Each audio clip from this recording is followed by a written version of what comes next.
I knew I had something. I titled the song You Can Dance and the show Song and Dance.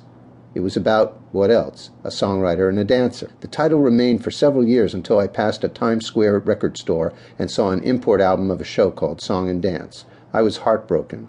The show would have to have another title. It would also have to have a book. This was still a lark, so I decided to try my hand at book writing. Day after day at Catch, I would be writing scenes and putting reservation callers on hold until I either finished the scene or got caught by the owner. I was finally fired. I continued performing at various clubs and met a new girl named Vicky, whom I stayed with for almost 2 years. She taught drama to the deaf and was interested in my musical, asking to read what I had with the possibility of co-writing it with me. The connection with my old lover was a bit much for her, and the collaboration idea was dropped very quickly. In the meantime, the song Late Night Comic was having a life of its own. It was submitted to a director, Miriam Fond, who accepted it for a review entitled You Won't Find That Here, which debuted May 5, 1978, and was sung by Melinda Tanner. Shortly thereafter, the late Jerry Lang mentioned to his friend Kay Ballard that he had heard a great new song. She listened to a tape and immediately put it in her nightclub act, also performing it on several television shows. Eddie Bradford wrote the first arrangement of the song for Kay, and she performed it on the Merv Griffin Show on August 14, 1978.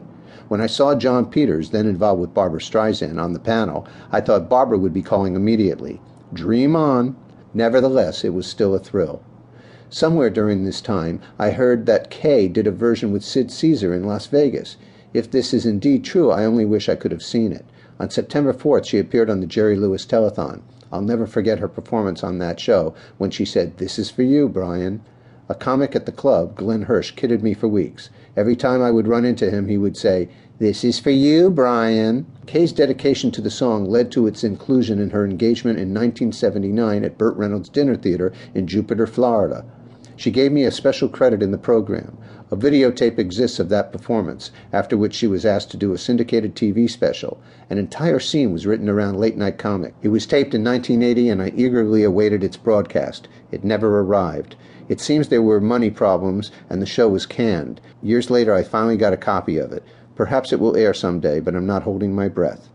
A true believer in my music, Mark Malamed, produced and directed a review called Remember These in February of 1980. He loved the song and decided it would fit in.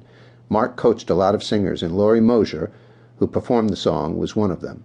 There was no pay designated for the use of my song. After all, it was only a showcase.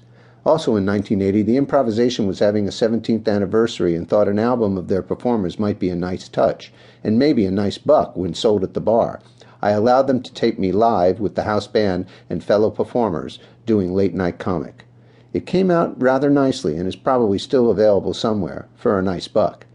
An odd request came in 1981 from a writer by the name of Bruce Dobler, who was working on a book to be titled Laugh Lines. He had also heard the song, probably through the album, and wanted to use a section of it for his book. I never saw a copy. In 1982, I got another call, this time from a young actor named Gershon Resnick, who had somehow heard the song and wanted to use it for his one-man show. It was not a musical, but rather a strange play he had named after my song. My demo of the song was played in the background. The only version I ever saw of this was in a loft somewhere in Soho on July 23, 1982, in 90-degree weather. There was no air conditioning, making it a very unpleasant experience, and of course there was no pay involved. It was performed again as a work in progress at the Raft Theater on West 42nd Street in February 1983. Somewhere around that time, I was desperate for some studio time. I called one of my first publishers and earliest believers, David Lucas, a top jingle writer, who had a studio. He said I should come by and play him some of my new songs. He had published my songs when I was 16 and always had faith in me. He loved my new songs, and so did his girlfriend, who was a filmmaker at NYU at the time. She was doing a short film for her class about comics. Guess what would fit in perfectly? They had me do a piano version of Late Night Comic, but with 3 lead vocals in unison. David was amazed. He couldn't believe how exact the vocals were. I wish I had a copy of that tape, and especially the film. Meanwhile, my musical was still on hold and probably would still be if it were not for a chance meeting with my idol's agent.